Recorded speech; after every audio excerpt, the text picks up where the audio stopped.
Pensiez-vous devoir renoncer à vos plats préférés à cause du diabète? Détrompez-vous. Avant, j'évitais les aliments riches en glucides comme le riz, les pâtes ou les fruits, par crainte d'augmenter ma glycémie. En comprenant mieux mon corps et ses réactions aux aliments, j'ai réalisé que je peux tout apprécier en faisant les bons choix. Dans cette vidéo, je vais révéler la vérité sur des aliments à éviter dans le régime pour diabétiques, comme le pain, la restauration rapide ou l'alcool. Je vais vous montrer comment les apprécier sans faire monter la glycémie et partager mes aliments préférés adaptés au diabète pour que vous puissiez en profiter aussi. Parlons du pain. J'ai testé les 20 variétés les plus populaires et observé leur impact sur la glycémie.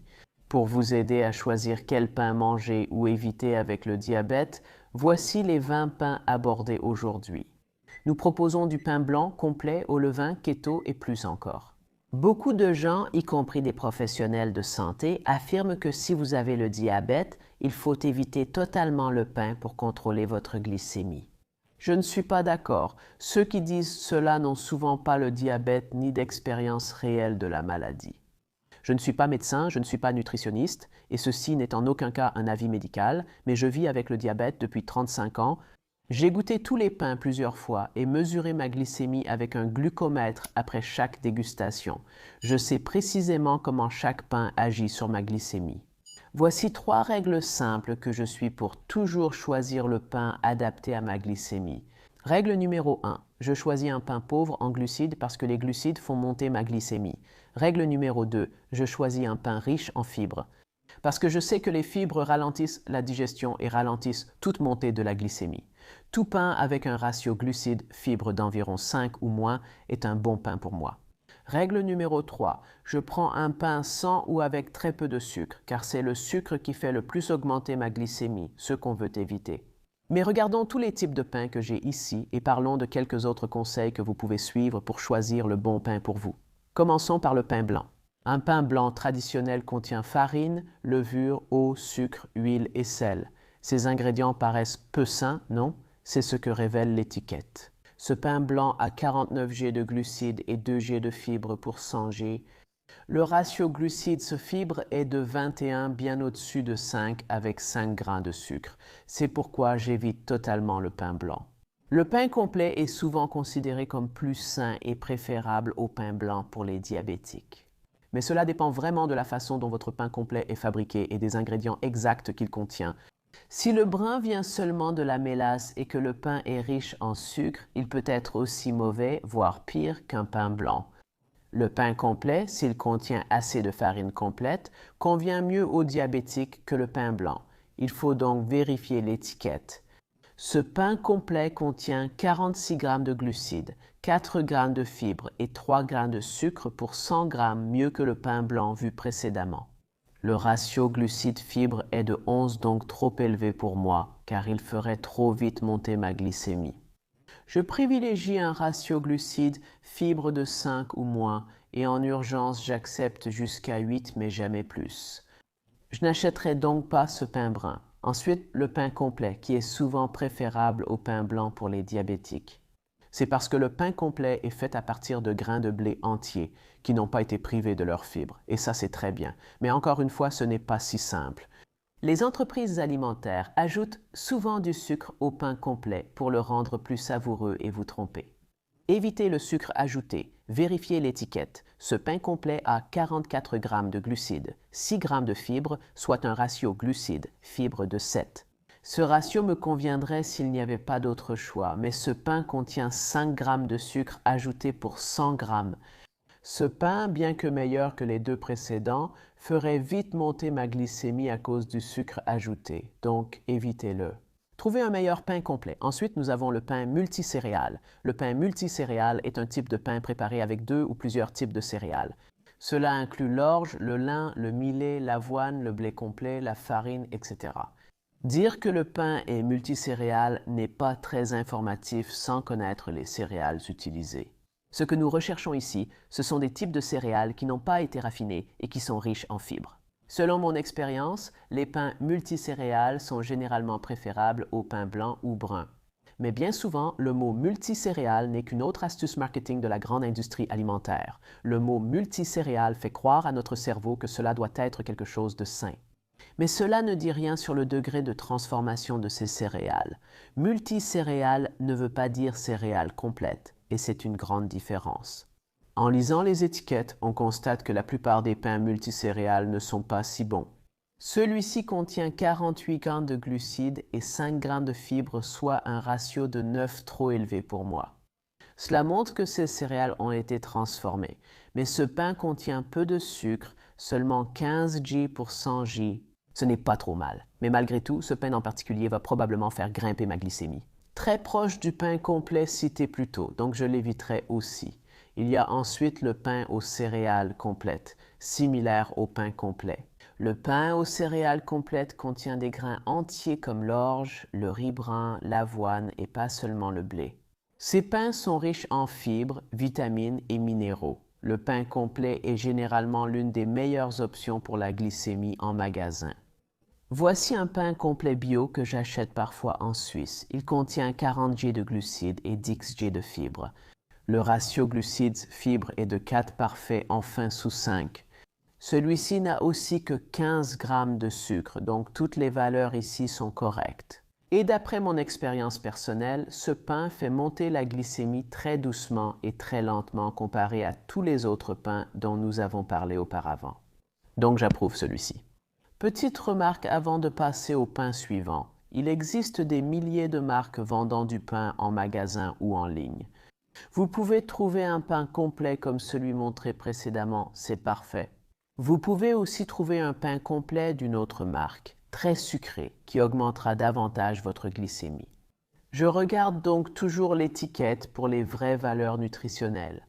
Les 5 prochains pains sont la baguette, la brioche ou croissant, la ciabatta, la focaccia et le pain de maïs. Nous allons mettre tous ces pains dans un panier que je vais rapidement terminer car vous ne devriez pas y toucher. Ces pains sont encore pires que le pain blanc. Ils n'ont absolument aucune fibre, ils contiennent beaucoup de sucre ajouté et ils vont faire grimper votre glycémie en flèche. Ce n'est pas de la nourriture mais de la cochonnerie. Le numéro 10 sur ma liste est le pain au levain, ce qui devient plus intéressant pour les diabétiques. Parce que le pain au levain est fabriqué grâce à un processus de fermentation lente, ce qui peut faire en sorte que ce type de pain fasse augmenter la glycémie plus lentement que les autres pains. C'est pourquoi le pain au levain peut être une excellente option pour les diabétiques. Si c'est bien fait, le processus de fermentation entraîne la formation d'acide acétique, qui est le même ingrédient que l'on trouve dans le vinaigre de cidre de pomme. Si vous avez vu mes vidéos précédentes, vous savez que l'acide acétique agit positivement sur la glycémie. Il réduit les pics de glycémie après des repas glucidiques. Cependant, tous les pains au levain ne se valent pas, il faut donc vérifier l'étiquette. Ce pain au levain contient 51 G de glucides et 2 G de fibres, soit un ratio de 23 contre un objectif de 5. Ce pain au levain est-il meilleur pour la glycémie? Il sera sans doute préférable au pain blanc si leurs valeurs nutritionnelles sont proches. Avec ce pain au levain, la fermentation et l'acide acétique ne suffiront pas. Il n'y a tout simplement pas assez de fibres dans ce pain, donc il fera grimper notre glycémie très rapidement. Évitez ce pain au levain, cherchons-en un plus riche en fibres et moins sucré. Je veux maintenant vous présenter le pain pumpernickel. Préparé avec de la farine de seigle, de la levure et principalement du levain. Le pain pumpernickel contient 5 fois plus de fibres qu'un pain classique, ce qui est excellent et exactement ce que nous recherchons, et en plus il contient du levain. Le pumpernickel contient aussi de l'acide acétique, qui réduit encore les pics de glycémie après sa consommation. Cela paraît incroyable, alors prenons un exemple concret avec l'étiquette et mon expérience du pumpernickel. Celui-ci en particulier contient 47 grammes de glucides et 7 grammes de fibres, ce qui donne un ratio glucides-fibres de 7. C'est un peu plus élevé que ce que j'aimerais voir. Dans ce cas, cela me convient car ce pain ne contient que 0,5 g de sucre et j'ai eu une très bonne expérience avec le pain pumpernickel.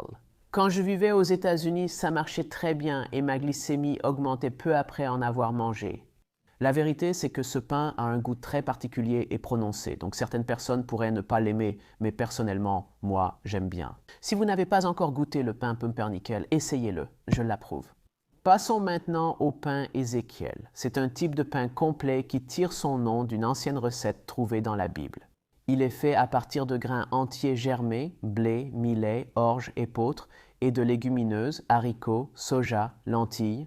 Ce sont tous d'excellents ingrédients et en plus, il ne contient aucune farine raffinée ni sucre. Regardez-moi ça. Ce pain Ézéchiel en particulier contient 44 grammes de glucides et 8 grammes de fibres. C'est un ratio glucides-fibres de 4 à 5 et il ne contient littéralement aucun sucre. C'est un pain parfait. Pour ma glycémie, le pain Ézéchiel est l'une des meilleures options. Il me convient très bien avec une réponse glycémique très lente. La glycémie augmente très doucement et très lentement après avoir mangé du pain Ézéchiel. En plus, il est plein de vitamines et de minéraux sains, donc j'approuve définitivement celui-ci. Encore une fois, le pain Ézéchiel a un goût et une texture spécifiques. C'est un goût de noisette légèrement sucré avec une texture assez dense et moelleuse. Vous n'allez peut-être pas l'aimer la première fois que vous le goûtez, mais personnellement, je l'aime vraiment beaucoup. Au fait, si vous achetez le pain Ézéchiel ou tout autre pain germé, sachez qu'il se périme très vite. Il faudra peut-être le consommer rapidement. Conservez-le au réfrigérateur ou au congélateur pour une durée supérieure à quelques jours. Si votre pain ne tient pas longtemps à température ambiante, c'est souvent signe de qualité. C'est une règle générale. Il me reste 7 pains à vous présenter, certains sont incroyables. Mais avant, je veux rappeler que si vous voulez discuter avec moi en tête-à-tête ou si vous souhaitez me soutenir financièrement, il y a 2 façons de le faire. La première option est de réserver une séance de coaching avec moi. Vous pouvez réserver 45 ou 90 minutes via ce lien. La seconde option est plus abordable, c'est mon Patreon. En vous inscrivant sur patreon.com/tipontalks, vous accédez à moi et à tout mon contenu bonus. Il ne reste que 17 places dans mon groupe Very Important Person Patreon. Ne manquez pas cette chance, une fois les places prises, l'accès au groupe OG Very Important Person sera fermé. Ensuite, il y a le pain de seigle. Le pain de seigle fait avec de la farine de seigle contient plus de nutriments et a un indice glycémique plus bas que le blé. Donc, le pain de seigle est certainement une option intéressante pour les diabétiques. Maintenant, il existe différents types de pain de seigle, certains bons, d'autres moins bons, donc, comme toujours, il faut regarder l'étiquette. Ce pain de seigle a 48 grammes de glucides et 6 grammes de fibres, soit un ratio de 8 un peu supérieur à ce que je préfère. Un autre problème avec ce pain de seigle en particulier, c'est qu'il contient presque 4 grammes de sucre, donc j'éviterai celui-ci. En général, le pain de seigle reste une bonne option pour moi si je ne trouve rien de mieux. Il existe plusieurs versions, dont un pain de seigle complet, plus riche en fibres et moins sucré, mieux adapté à la glycémie. Les 2 pains suivants de ma liste sont le pita et le naan, souvent très transformés, riches en glucides et pauvres en fibres. En plus, ils sont souvent consommés avec toutes sortes de plats qui sont généralement malsains et problématiques pour le contrôle de la glycémie. Donc personnellement, je resterai très loin à la fois du pain pita et du naan. Même si j'adore la cuisine indienne, ne vous méprenez pas, je n'ai rien contre ces pains, rien de personnel. Je ne pense tout simplement pas qu'ils soient particulièrement bons pour le contrôle de la glycémie sous leur forme traditionnelle. Les 2 prochains types de pain, le keto et le protéiné, sont plus intéressants. J'ai réuni ces 2 types car pain protéiné est plus courant en Europe et pain keto aux États-Unis, bien qu'ils soient souvent très similaires, voire identiques. Le pain keto est une bonne option pour les diabétiques, car il est pauvre en glucides et sans céréales lourdes du pain traditionnel, tellement riche en glucides. À la place, ils utilisent généralement des ingrédients comme la farine d'amande, la farine de coco, le psyllium, les œufs ou même le fromage à la crème. J'ai constaté qu'en mangeant du vrai pain keto, ma glycémie ne monte presque pas, surtout à court terme. Ce pain keto a 11 g de glucides et 8 g de fibres par tranche. Ratio glucides, fibres inférieure à 2 avec 4 g de protéines et sans sucre ajouté. Ce pain semble très bien et ne fera pas monter ma glycémie. Choisir du pain keto ou protéiné nécessite de vérifier leur richesse en matières grasses et en calories, bien qu'ils soient pauvres en glucides. Si vous voulez perdre du poids, le pain keto n'est pas forcément le meilleur choix. De plus, dans mon cas personnel, cela aggrave vraiment ma sensibilité à l'insuline. Je deviens plus résistant à l'insuline si je mange des repas riches en matières grasses. De nombreux pains keto contiennent des ingrédients artificiels potentiellement nocifs. Vérifiez toujours la liste des ingrédients et l'étiquette. Il reste 2 pains sur ma liste, aux graines de lin et de chia. Ce sont 2 très bonnes options pour les diabétiques, car les graines de lin et de chia sont toutes 2 une excellente source de fibres, tout en étant très faibles en calories. Ces pains contiennent souvent d'autres ingrédients que les graines de chia et de lin, donc il faut rester attentif à leur nature. Ce pain bio aux graines de lin et chia contient 30 g de glucides et 11 g de fibres, soit un excellent ratio glucides-fibres inférieur à 3. En revanche, il contient presque 3 g de sucre. Néanmoins, j'approuve ce pain en particulier parce que je trouve que ses valeurs sont assez équilibrées et d'après mon expérience, la montée de la glycémie avec ce type de pain n'est pas si importante. Soyez prudent et méfiez-vous du marketing. Parce qu'il existe des pains au chia et au lin qui sont en fait composés à 100% de farine blanche raffinée, avec seulement quelques graines de chia ou de lin saupoudrées sur le dessus du pain. Cela n'a rien à voir avec ce que nous voyons ici, ses valeurs seraient différentes, et ce pain est simplement du pain blanc, alors attention. Il faut toujours privilégier un pain dont le ratio glucides-fibres à index glycémique bas ne dépasse pas, 8 idéalement 5. Et avec le moins de sucre possible. De cette façon, notre glycémie après avoir mangé du pain ne sera pas si élevée. Maintenant, nous avons beaucoup parlé du pain, mais qu'en est-il de l'alcool? Je me demande si l'alcool est vraiment nocif pour une personne diabétique, ou si 1 ou 2 verres en soirée sont acceptables. Ces derniers mois, j'ai testé les boissons alcoolisées les plus populaires et vérifié ma glycémie après chaque consommation. J'ai découvert la leçon la plus importante sur l'alcool et le diabète. Dans cette vidéo, je vais vous dire si boire de l'alcool est acceptable. Si vous êtes une personne vivant avec le diabète, comment vous pouvez consommer de l'alcool en toute sécurité sans trop nuire à votre corps? Et quelle est la meilleure boisson pour garder votre glycémie sous contrôle? Je vais aussi vous raconter une nuit où l'alcool a failli me tuer. Ma première boisson alcoolisée fut la bière. J'ai choisi la bière car je viens de République tchèque, pays reconnu pour sa plus forte consommation de bière par habitant. Est-il acceptable de boire de la bière en étant diabétique? La célèbre bière blonde tchèque contient seulement 4,4% d'alcool. Un petit verre de cette bière blonde contient environ 145 calories et 17 grains de glucides, ce qui reste élevé. Après avoir bu cette bière, ma glycémie est montée à environ 200 en moins de 45 minutes, bien plus haut que je ne le souhaiterais. Et c'est pourquoi je ne pense pas que la bière soit la meilleure option pour les personnes vivant avec le diabète. Fait intéressant, la plupart des bières augmentent vite la glycémie non à cause de l'alcool, mais de leur forte teneur en glucides. Si vous ne pouvez pas vous en passer, choisissez une bière à faible teneur en glucides comme Corona Premier, Budweiser Select ou Miller Lite. Voyez l'effet léger sur ma glycémie après une Corona Premier, bien moins qu'avec une bière classique. Avec toutes ces bières légères, il faut malheureusement faire un compromis sur le goût. Au final, à vous de choisir ce qui compte le plus, le goût de la bière ou votre glycémie. Ne vous méprenez pas, il m'arrive aussi de boire parfois une bière normale. Avant de boire cette bière, je m'injecte généralement un peu d'insuline pour couvrir les glucides et éviter une hausse de la glycémie. Et cette approche fonctionne vraiment bien pour moi. Mais il y a une autre chose à garder à l'esprit. Il ne s'agit pas seulement des glucides. L'alcool et la bière ont aussi un impact sur notre glycémie. Je vous montrerai comment plus tard dans la vidéo. Ensuite, je souhaite évoquer le deuxième alcool que j'ai testé lors de mon expérience, le vin qui est le choix populaire de nombreux amis diabétiques. Parce que, contrairement à la bière, le vin a tendance à avoir une teneur en glucides plus faible, mais le vin a aussi une teneur en alcool plus élevée. Alors, est-ce vraiment mieux que la bière? Voyons ça de plus près. Un vin moyen vendu en magasin ou au restaurant contient entre 11 et 14% d'alcool. Mais certains vins fortifiés peuvent atteindre jusqu'à 20% d'alcool. Maintenant, un verre typique de vin sec contiendra entre 1 et 2 grammes de glucides, ce qui est très faible, presque négligeable, et environ 100 à 130 calories. Après avoir testé le vin blanc et le vin rouge sec, ma glycémie n'a pas augmenté après un verre. Après un second verre, la glycémie est restée stable pendant 2 heures. C'est pourquoi je pense que le vin sec est vraiment adapté à la glycémie, et il semble être une bonne option pour les personnes vivant avec le diabète.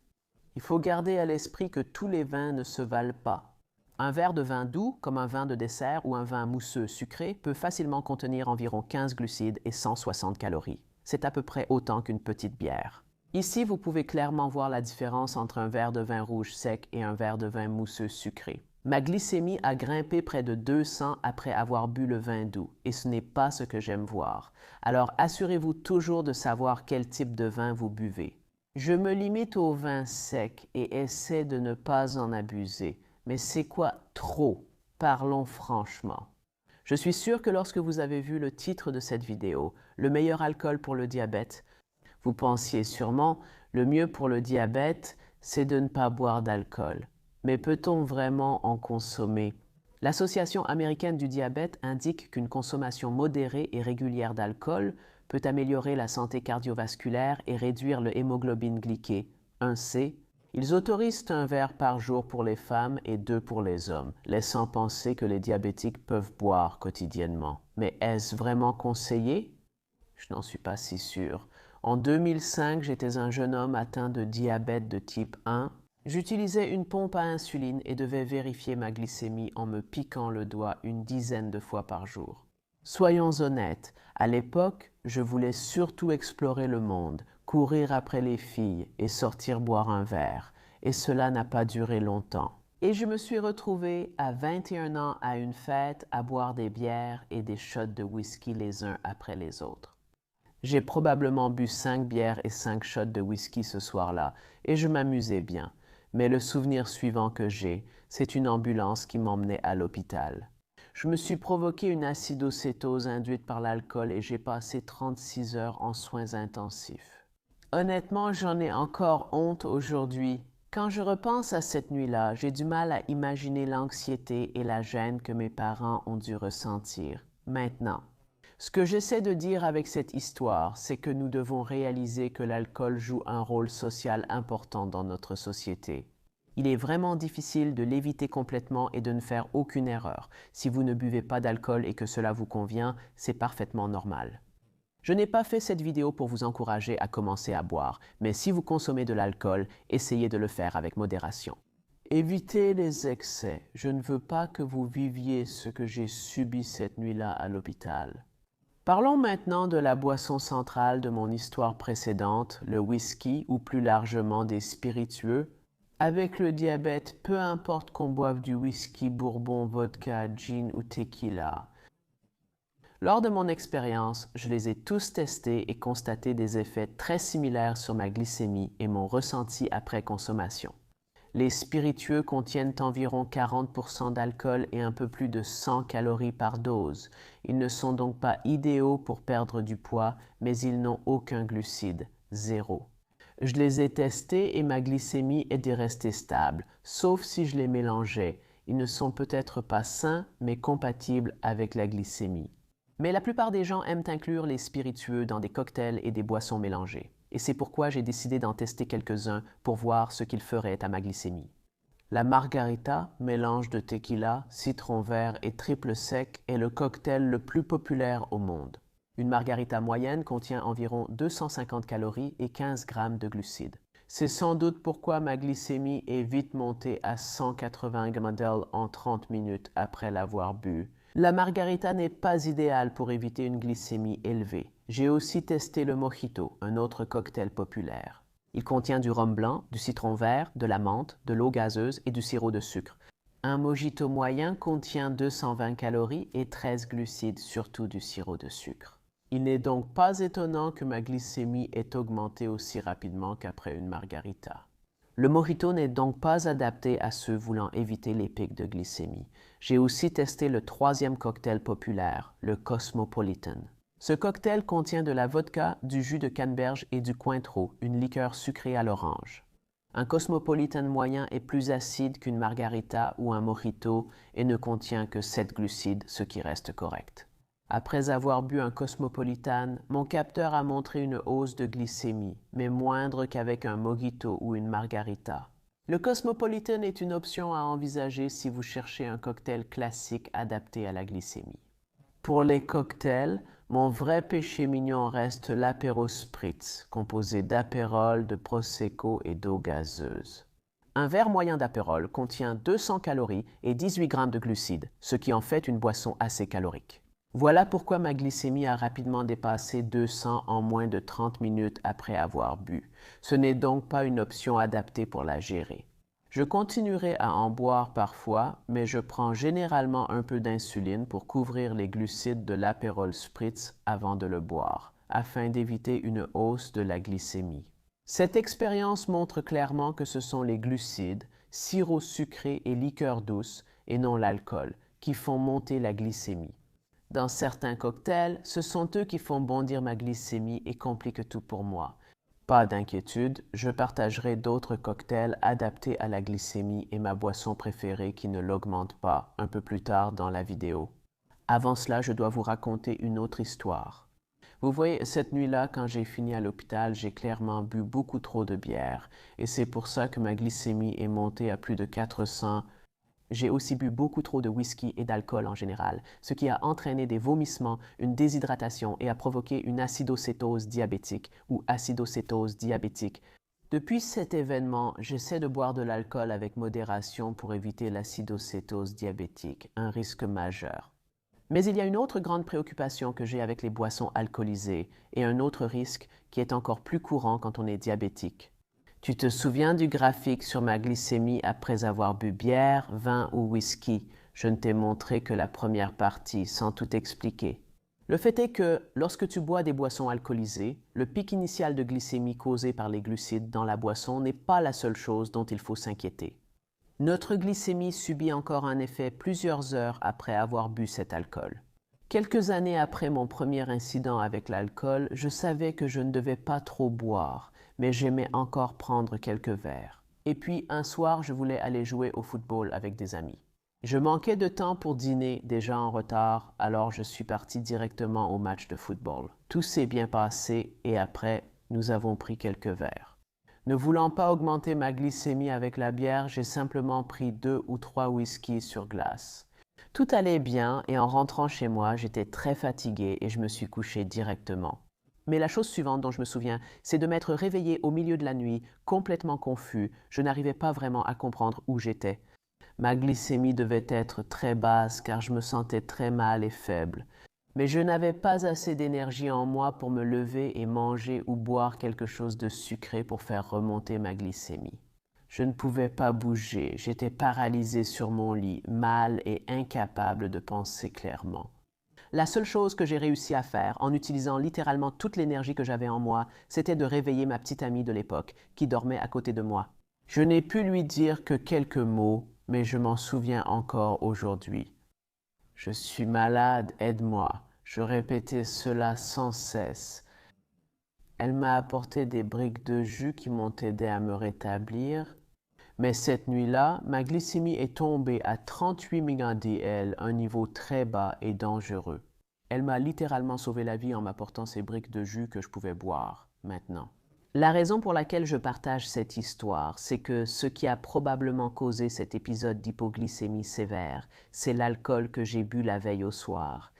Pour confirmer cette théorie, j'ai mené une expérience en comparant ma glycémie les nuits sans alcool et celle après en avoir bu. Voici le graphique de ma glycémie moyenne pendant les nuits sans alcool et celui des nuits avec alcool. On voit clairement que l'alcool fait baisser ma glycémie la nuit, la chute continuant jusqu'au matin. Un organe de notre corps, le foie, est programmé pour nous protéger des épisodes d'hypoglycémie. Chaque fois que notre glycémie commence à trop baisser, le foie commence à libérer du glucose pour ramener la glycémie dans une zone sûre. Mais quand le foie décompose trop d'alcool, il ne peut plus produire assez de glucose pour augmenter la glycémie. Et c'est pourquoi ma glycémie non seulement n'a pas augmenté cette nuit-là, mais elle a fait exactement l'inverse. Elle a chuté très bas. L'alcool, l'activité physique et le fait de ne pas avoir dîné ont rendu cette nuit vraiment effrayante. Ce que j'ai retenu de cette expérience, c'est que chaque fois que je bois de l'alcool, je dois m'assurer de ne pas sauter de repas. Je dois aussi baisser ma dose d'insuline basale la nuit après avoir bu pour éviter ces chutes de glycémie. Mais je vous ai promis de partager avec vous mes 3 boissons préférées qui sont compatibles avec la gestion de la glycémie. Alors, les voici, en commençant par la numéro 3. On en trouve dans presque tous les bars. Ce mojito sans sucre est rafraîchissant et presque sans glucides. Demandez simplement au serveur ou à la serveuse de ne pas ajouter de sucre ni de sirop de sucre. Ils comprendront ce que vous voulez dire maintenant. Certains d'entre vous pourraient aimer la version sans sucre du mojito, mais le problème que beaucoup d'entre vous pourraient rencontrer, c'est que la boisson sera maintenant trop acide. Heureusement, il y a un moyen simple de régler ça. Demandez simplement un édulcorant. La plupart des bars et restaurants en proposent, alors mettez l'édulcorant dans votre mojito ou tout cocktail à base de sirop sucré. Donc, cela fonctionne aussi pour des boissons comme le Old Fashioned, le Long Island Iced Tea ou le Mai Tai. Au fait, ici, vous pouvez voir ce que ma glycémie a fait après un verre de mojito sans sucre. Littéralement aucune montée de glycémie. La courbe est pratiquement plate maintenant. Certes, les édulcorants ne sont pas très sains, surtout ceux des bars, mais vous pouvez toujours amener les vôtres. Mon préféré est probablement la stevia qui offre un équilibre raisonnable entre un goût acceptable, la douceur et le côté sain, si on peut dire ça comme ça.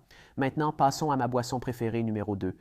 Si vous avez regardé certaines de mes vidéos précédentes, vous savez peut-être que j'aime beaucoup le whisky écossais. Maintenant, la plupart des amateurs de whisky vous diront que vous devriez boire du whisky. Pur, mais honnêtement, j'aime aussi verser le whisky sur des glaçons et le mélanger à un peu d'eau gazeuse. Ce cocktail adapté à la glycémie ne contient ni sucre ajouté, ni glucides et environ 105 calories, voire le graphique.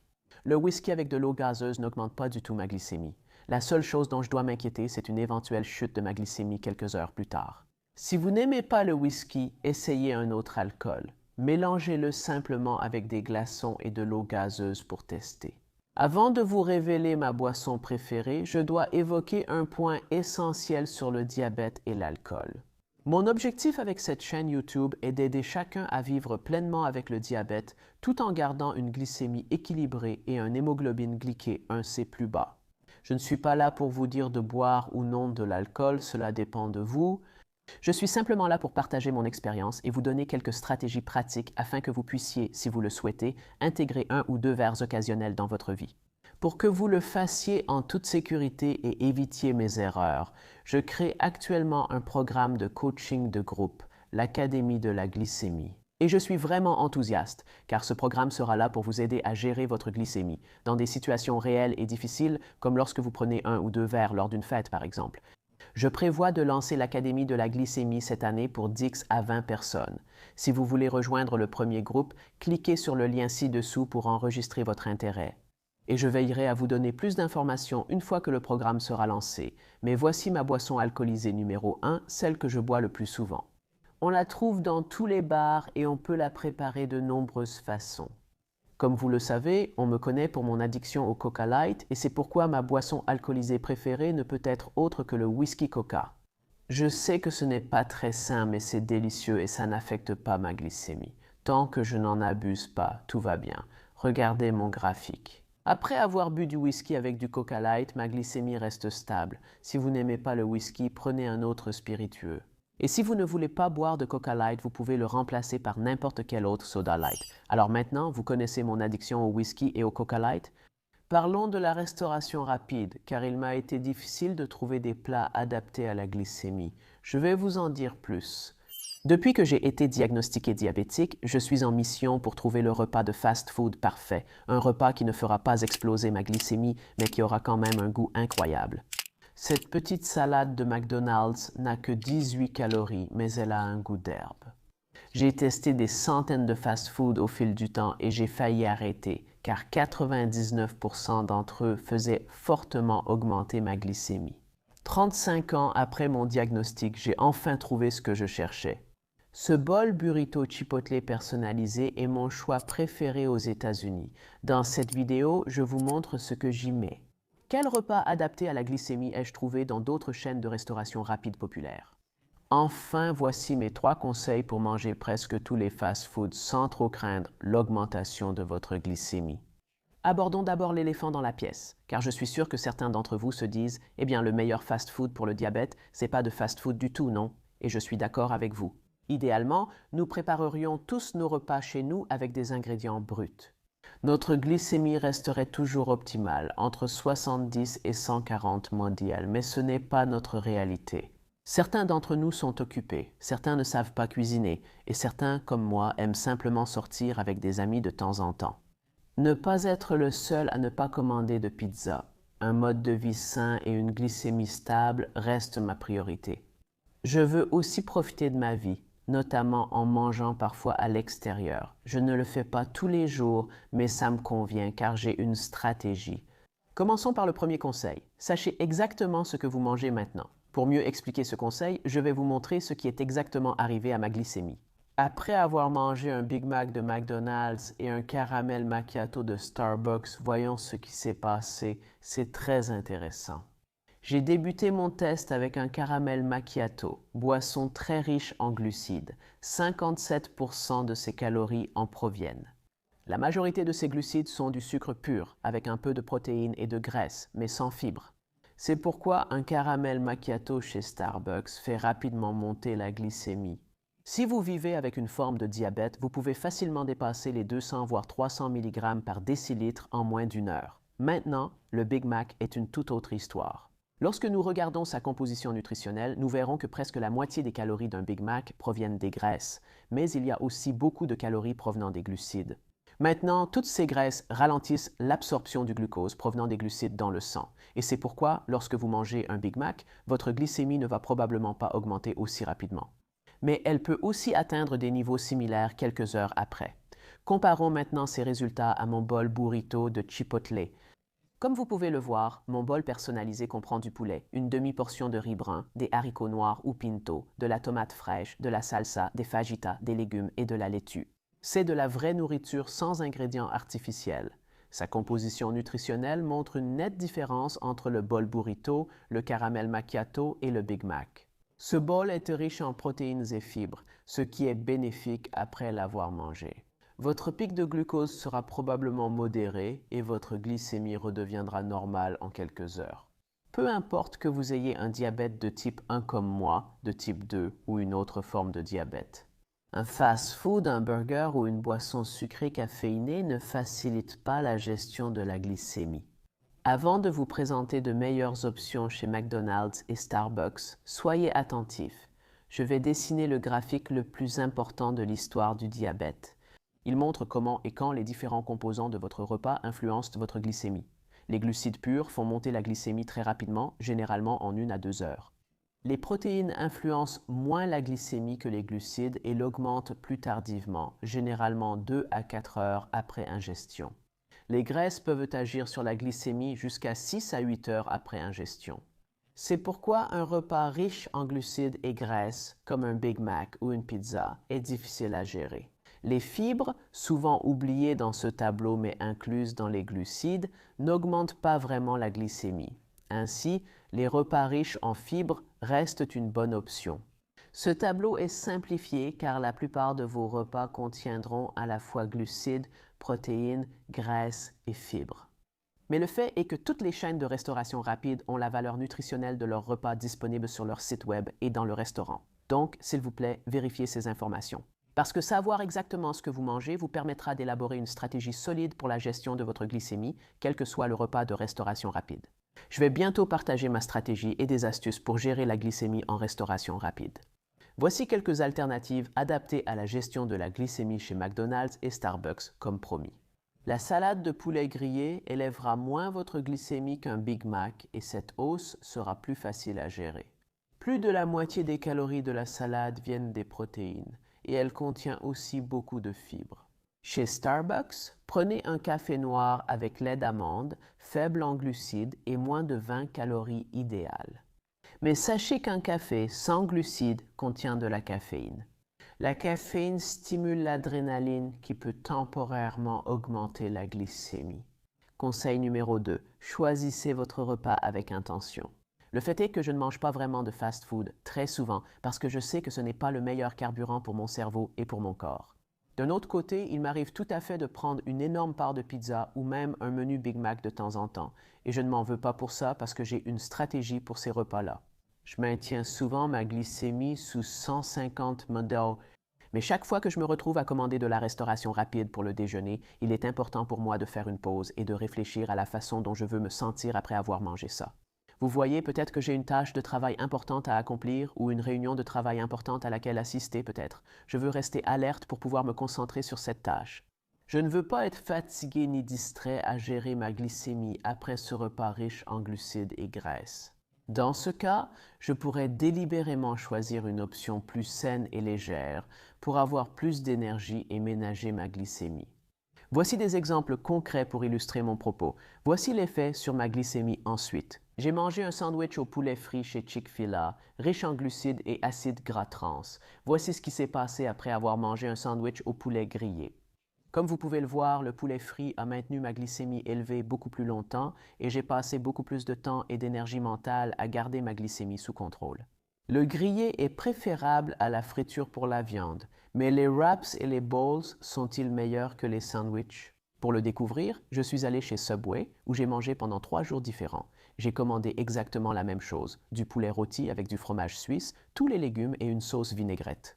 Une fois en sandwich, une fois en wrap et une fois en bowl. Après avoir mangé le sandwich, j'ai constaté une hausse notable de ma glycémie, ce qui est exactement ce à quoi je m'attendais, étant donné que je ne m'étais pas injecté d'insuline avant ce repas. Après le wrap, la hausse a été plus forte. Un wrap n'est donc pas meilleur qu'un sandwich. C'est logique, car en regardant le wrap, j'ai vu qu'il contient plus de glucides que le pain. Le dernier jour, j'ai pris la même salade et ma glycémie est restée stable. Le bol l'emporte donc clairement chez Subway. C'est bien plus simple à gérer pour ma glycémie. Mais rappelez-vous, c'était une salade, pas un bol de riz. Avec un bol de riz, ma glycémie aurait sûrement beaucoup plus augmenté. Mais les gars et les filles, je veux clarifier une chose. Si vous décidez de commander un sandwich ou un wrap, il n'y a aucun problème. Je ne vous juge pas. Et une petite chose que vous pouvez faire pour rendre ces choix plus adaptés à la glycémie, c'est de choisir une option au blé complet ou aux céréales complètes chaque fois que c'est possible. Passons aux accompagnements, le plus populaire étant les frites de McDonald's. Je les ai donc reprises ici pour tester et compléter la vidéo. Après une portion de frites, 43 g de glucides, 15 g de matière grasse, avec peu de protéines et fibres. J'ai remarqué une forte hausse de ma glycémie malgré l'insuline. Après ce repas, elle est restée élevée plusieurs heures avant de baisser. Ensuite, j'ai décidé de comparer les frites à la purée de pommes de terre de Kentucky Fried Chicken que je dois admettre est vraiment délicieuse. Cette purée de pommes de terre a 23 g de glucides et 5 g de matière grasse, donc moins que les frites de McDonald's. Après mon insuline et la purée de pommes de terre, ma glycémie n'a pas autant augmenté, c'était plus facile à gérer. La principale raison pour laquelle la purée de pommes de terre semble être une meilleure option, c'est qu'elle contient plus de protéines, et la portion standard semble contenir moins de calories que les frites. C'est juste un repas ou une portion plus petite, mais j'ai voulu tester un troisième accompagnement différent. Mon accompagnement préféré chez Chipotle, c'est le guacamole. Je suis allé sur le site de Chipotle et j'ai commandé une grande portion qui contient même plus de calories que les frites. Comme vous le voyez, il est riche en bonnes graisses et fibres, ce qui rend les calories de l'avocat adaptées à la glycémie. Je n'ai pas pris d'insuline pour ce guacamole et ma glycémie n'a pas augmenté. Après 2 heures, elle a légèrement augmenté, mais ma glycémie est restée peu élevée. Vous pouvez aussi choisir en fast-food une salade ou des légumes vapeur adaptés à la glycémie. Ils contiennent très peu de glucides nets, donc ils n'augmenteront probablement pas votre glycémie si vous choisissez la bonne sauce. Les vinaigrettes les plus populaires sont Ranch, Mille-Îles, Silence et Fromage Bleu, mais elles sont très riches en graisses saturées et peuvent même contenir du sucre. J'évite généralement celles-ci parce que j'ai remarqué que, même si elles ne contiennent pas de glucides, elles perturbent quand même pas mal ma glycémie après le repas. Je préfère la vinaigrette italienne ou balsamique, car elles conviennent mieux à la glycémie. Attention, certaines peuvent contenir du miel ou du sucre ajouté, ce qui, pour les personnes dépendantes de l'insuline comme moi, doit être pris en compte lors du calcul de la dose. D'accord, mais les sauces influencent-elles la glycémie? Oui. J'en ai testé plusieurs et j'ai constaté leur effet sans insuline. D'abord, il y avait le ketchup, très populaire mais assez sucré. 3 sachets de ketchup ont fait monter ma glycémie de 30 mg/dl en moins d'1 heure. Comme le ketchup, toute sauce sucrée, barbecue ou aigre douce fait vite monter ma glycémie. Je le sais bien. Je voulais vous montrer l'effet de la mayonnaise, sans sucre mais très riche en matière grasse. La mayonnaise a moins vite fait monter ma glycémie que le ketchup, mais après la même quantité, ma glycémie a aussi augmenté. Pendant quelques heures, j'ai observé le même effet avec d'autres sauces grasses, comme la sauce au fromage de Taco Bell ou la sauce zesty de Burger King. Une sauce riche en sucre ou en graisse saturée n'est pas idéale. C'est pourquoi je préfère la sauce piquante et la moutarde. Celles-ci n'ont pratiquement aucun impact sur ma glycémie car elles contiennent généralement peu ou pas de sucre et de matière grasse. D'accord, je dois faire une pause car je réalise que je vous donne toutes ces options compatibles avec la glycémie. Mais je dois avouer quelque chose, je ne suis pas ces conseils santé à 100%. En fait, parfois je ne les suis pas du tout. Il y a des jours et des occasions où je choisis de ne pas les suivre parce que je veux simplement profiter du moment avec mes amis ou ma famille. Parfois, j'ai juste envie de traîner, de manger les mêmes choses qu'eux et de ne pas trop m'inquiéter de ma glycémie. D'accord. Et c'est pourquoi, dans ces situations, c'est tout à fait normal pour moi de prendre quelques grandes parts de pizza, un gros burger avec des frites ou un plat chinois à emporter. Maintenant, en général, je ne m'en veux pas de le faire parce que j'ai développé ces stratégies et je sais comment gérer ce genre de repas. Et je garde ma glycémie entre 70 et 140 ou au moins 180 la plupart du temps. Donc, chaque fois que je me lâche comme ça, je suis ces 5 règles. Règle numéro 1. Commande toujours une entrée de légumes avec. Je sais que si je mange des légumes en premier, cela va aider à réduire le pic de glycémie causé par les autres repas que je prendrai ensuite. Règle 2. Je reste actif après un repas riche en glucides. S'il y a une occasion de me lever et de discuter ou d'aller marcher ou de participer à n'importe quelle activité, que ce soit avec des amis ou avec leurs enfants qui font partie du groupe, je saisis l'occasion. N'importe quelle activité physique aérobie me rendra instantanément plus sensible à l'insuline et cela m'aidera à maintenir ma glycémie plus basse. Troisièmement, quand je commande un plat chinois à emporter avec beaucoup de riz blanc et une sauce sucrée, je le sais tout de suite. Il sera riche en glucides rapides, avec un indice glycémique élevé et fera vite monter ma glycémie. Je suis diabétique de type 1, donc je dois m'injecter de l'insuline avant presque chaque repas. En réalité, c'est positif car je peux utiliser cette insuline et bien la synchroniser. Pour contrer la hausse rapide de la glycémie causée par le plat chinois à emporter, il suffit de prendre cette insuline avant le repas. Pour un repas à indice glycémique élevé comme celui-ci, je peux prendre l'insuline plus tôt que d'habitude avec d'autres repas. Et dans ce cas précis, pour moi, cela peut aller jusqu'à 20 minutes avant le repas. Au fait, vous pouvez utiliser exactement la même stratégie pour d'autres repas riches en glucides, comme les céréales du petit déjeuner ou une boulette de riz. Ça marche à merveille pour moi. Règle numéro 4. Quand je mange une pizza riche en glucides et en matières grasses, je sais qu'elle agit très différemment de ce plat chinois à emporter. Ma glycémie augmentera plus lentement et pourra continuer à monter plusieurs heures après avoir mangé cette pizza. Encore une fois, je peux utiliser mon insuline pour contrer cette hausse de sucre, plus lente mais durable. Je prends la moitié de ma dose d'insuline avant le repas, puis l'autre moitié 90 minutes après avoir mangé la pizza. Vous pouvez aussi appliquer cette stratégie à de nombreux repas très gras et riches en glucides. Votre corps, le type et les besoins en insuline peuvent différer des miens. C'est pourquoi ma prochaine règle est sans doute la plus importante. Avant tout, je dois vous dire quelque chose d'important. Je reçois de nombreuses offres d'entreprises du secteur du diabète qui souhaitent que je promeuve leurs produits auprès de vous. Ils offrent souvent une compensation correcte, mais je refuse généralement pour que cette chaîne reste sans publicité excessive. Créer ces vidéos, c'est ainsi que je gagne ma vie et je remercie vivement ceux qui me soutiennent sur Patreon. En rejoignant la communauté Patreon, vous avez un accès direct à moi, du contenu bonus, des invitations à des rencontres virtuelles de la communauté et bien plus encore. Les groupes dans la communauté Patreon sont limités, alors allez-y et rejoignez tant que vous le pouvez encore. Maintenant, passons au conseil le plus important de toute cette vidéo, l'essai et l'erreur que vous voyez. Quand je me montre aventureux et que je décide d'essayer un nouveau plat, bien souvent, il n'y a aucun moyen pour moi de savoir exactement ce qu'il y a dans ce plat. Dans ce genre de situation, j'essaye d'estimer le nombre de glucides que ce plat pourrait contenir. Je me demande aussi si ce plat me rappelle quelque chose que je connais déjà et pour lequel j'ai une stratégie. Ça ressemble plutôt à un plat chinois à emporter, une pizza ou un bol chipotle. Je ne m'attends pas à réussir du premier coup, mais je considère toujours cela comme une occasion d'apprendre comment mon corps va réagir, comment ma glycémie va réagir à ce repas et comment je vais me sentir après l'avoir mangé.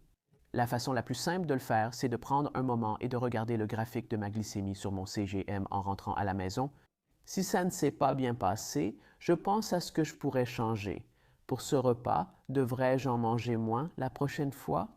Dois-je augmenter ou avancer l'insuline?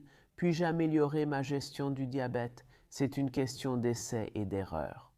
Donc c'est vraiment bénéfique pour toute personne qui essaie de comprendre les choses, de rester curieux et simplement d'essayer encore et encore. Je vous promets qu'avec le temps, vous serez capable de trouver une stratégie pour pratiquement n'importe quelle situation de la vie, n'importe quel repas, n'importe quelle activité, n'importe quoi. Cependant, même avec de bons choix alimentaires, gérer sa glycémie en continu reste difficile. C'est pourquoi j'ai créé une liste de 30 soi-disant astuces pour la glycémie que j'utilise pour garder ma glycémie sous contrôle. Je n'en ai pas parlé aujourd'hui, mais cliquez ici pour voir la vidéo et découvrir ces astuces qui amélioreront votre gestion de la glycémie. À tout de suite dans la vidéo. Ciao!